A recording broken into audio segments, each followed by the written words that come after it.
সারা পশ্চিমবঙ্গ জুড়ে শেষ হলো প্রথম দফার নির্বাচন। তবে এই প্রথম দফা নির্বাচনের পর এই 152টি কেন্দ্রে কে জিতল, তৃণমূল না বিজেপি?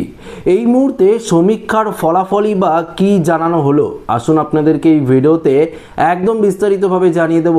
অর্থাৎ এই মুহূর্তে প্রথম দফা ভোটের শেষে ঠিক 152টি কেন্দ্রে কে জিতলো, অর্থাৎ কে জিততে পারে, ঠিক কতগুলো আসন কে পেতে চলেছে, তৃণমূল কতগুলো আসন পেতে চলেছে, বিজেপি বা কতগুলো আসন পেতে চলেছে, বামফ্রন্ট বা কতগুলো আসন পেতে চলেছে, সমস্ত কিছু জানতে পারবেন আজকের এই ভিডিওতে। তো একটু মনোযোগ সহকারে যদি ভিডিওটি দেখেন আপনারা পরিষ্কারভাবে কিন্তু বুঝতে পারবেন। দেখুন বন্ধুরা, আপনাদেরকে একটি বিষয় প্রথমত জানিয়ে দিই, এই যে আমাদের গোটা পশ্চিমবঙ্গ জুড়ে যে প্রথম দফা নির্বাচন হলো, এই প্রথম দফা নির্বাচনে প্রায় 91%-এরও বেশি কিছু ভোট কিন্তু পড়েছে। অর্থাৎ আমি গড় হিসাব বলছি, কোথাও 91, কোথাও 95, কোথাও আবার 88%, কোথাও আবার 89%, কোথাও আবার 90%, এভাবে কিন্তু প্রচুর ভোট কিন্তু পড়েছে। অনেকেই আপনারা আশঙ্কায় ছিলেন যে এই এত সংখ্যক লোকের নাম এসআইআর থেকে বাতিল হয়ে গেছে, তাহলে ঠিক কত সংখ্যক ভোট পড়তে পারে, সেই সংখ্যাটা হয়তো কমেই যাবে, এটা অনেকেই ভাবছিলেন, আমিও ভাবছিলাম, কিন্তু পরিসংখ্যানটাই কিন্তু বদলে গিয়েছে। দেখুন, যেহেতু এসআইআর হয়েছে, আপনারা হয়তো একটি বিষয় জানেন না, আগে যে ভোটগুলো হতো বিধানসভা, লোকসভা বা পাশাপাশি পঞ্চায়েত ইলেকশনগুলো হতো, অনেকেই কিন্তু ভোট দিত না।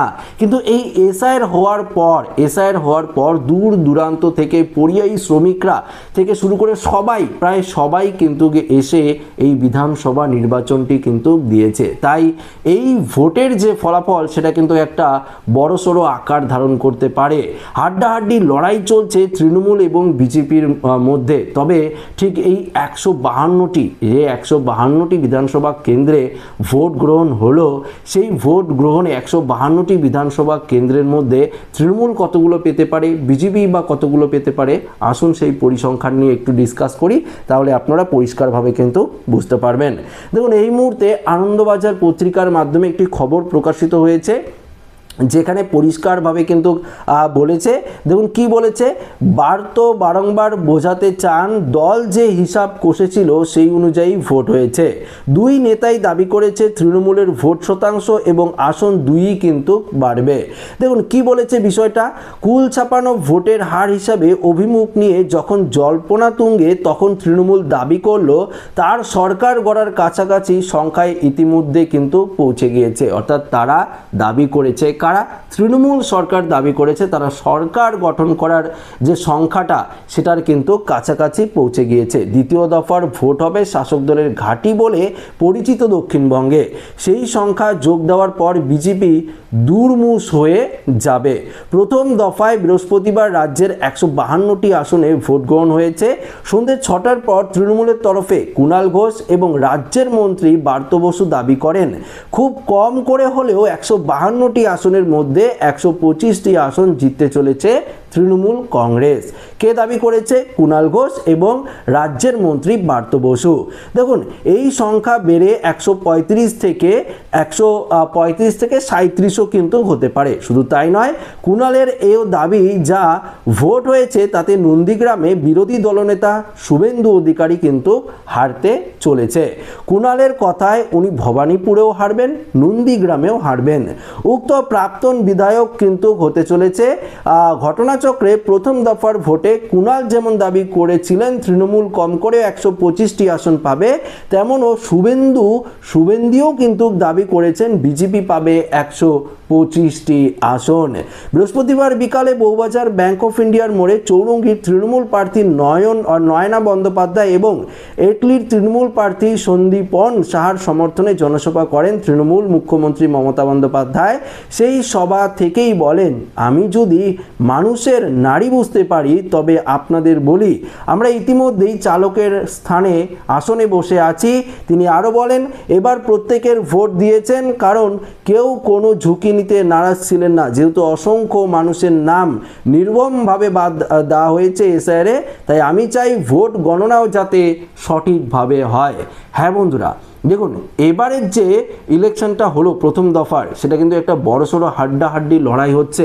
কেননা তৃণমূল কংগ্রেসের তরফ থেকে একদিকে যেমন নতুন নতুন প্রকল্প যুক্ত করা হয়েছে, পাশাপাশি লক্ষ্মীর ভাণ্ডার প্রকল্পের টাকাও কিন্তু বাড়িয়ে দেওয়া হয়েছে সঙ্গে সঙ্গে এবং উপভোক্তাদের অ্যাকাউন্টে টাকাও চলে গেছে।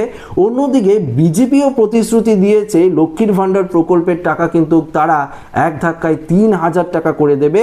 পাশাপাশি রাজ্য সরকারের আরেকটা তুরুপের তাস হলো, সেটা হলো যুবসাথী প্রকল্প।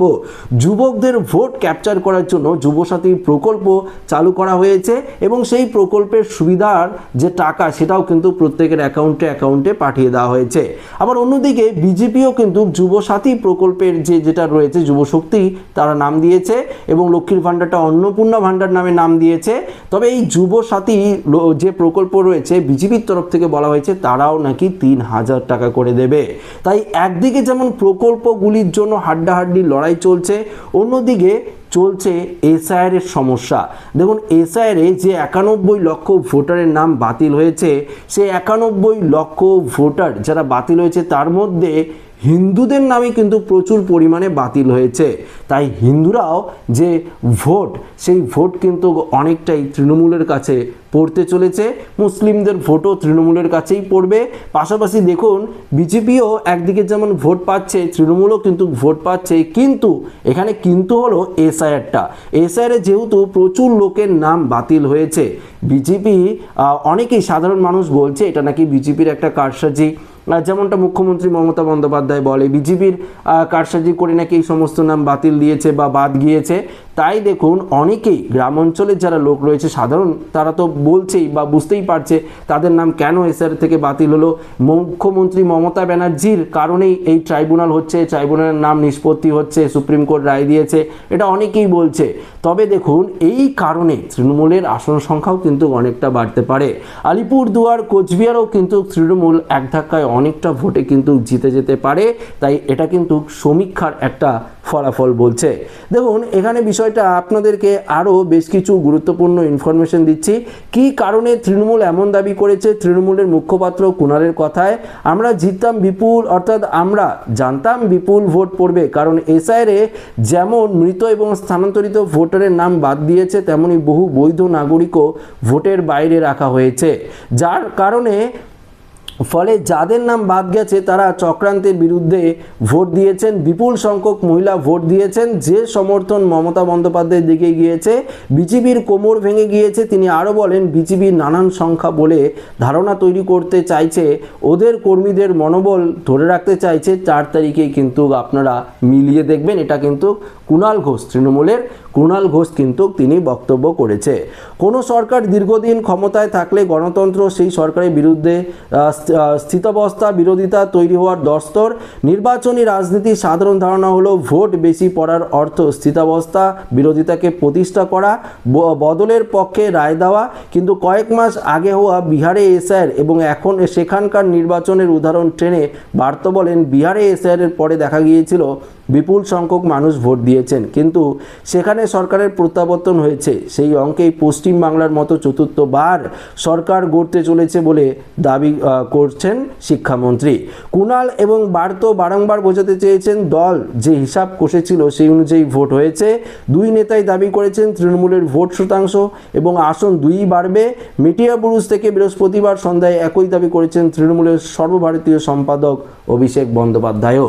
তো বন্ধুরা, এক্ষেত্রে আপনারা দুটি বিষয় কিন্তু মিলিয়ে দেখতে পারেন। একটি হলো প্রকল্প, রাজ্য সরকারের তরফ থেকে যে প্রকল্পগুলির টাকা বাড়ানো হয়েছে সঙ্গে সঙ্গে আপনারা পেয়েছেন, তাই তো।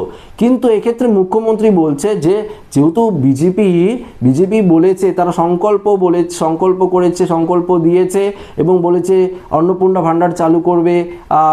এদিকে তারা যুবসাথী প্রকল্পের পাল্টা অন্য প্রকল্প যেটা যুবশক্তি প্রকল্প চালু করবে, তারা ফর্ম ফিল আপ এখন করছে। আগে কেন করেনি? তাহলে ফর্ম ফিল আপ আগে করে সবাইকে টাকা দিত। এটা মুখ্যমন্ত্রী মমতা বন্দ্যোপাধ্যায় বলছে। দেখুন দেখুন আমি কোনো পার্টির তরফ থেকে বলছি না, তৃণমূল না বিজেপি কারোর পক্ষ থেকে বলছি না, শুধুমাত্র আপনাদেরকে বিষয়টা বুঝিয়ে দিচ্ছি যে একদিকে যেমন তৃণমূল সরকার প্রকল্পগুলির টাকা বাড়িয়ে দিয়েছে, আপনারা সরাসরি অ্যাকাউন্টে পাচ্ছেন, অন্যদিকে বিজেপিও প্রতিশ্রুতি দিয়েছে তারা টাকা দেবে, তারা তাই ফর্ম ফিল আপের যে প্রস্তুতি সেটা তারা করছে, বা হয়তো জিতলে তারা টাকা দিতে পারে, কিন্তু এখনও কেন শুরু করেনি এটা মুখ্যমন্ত্রী মমতা বন্দ্যোপাধ্যায় বলল।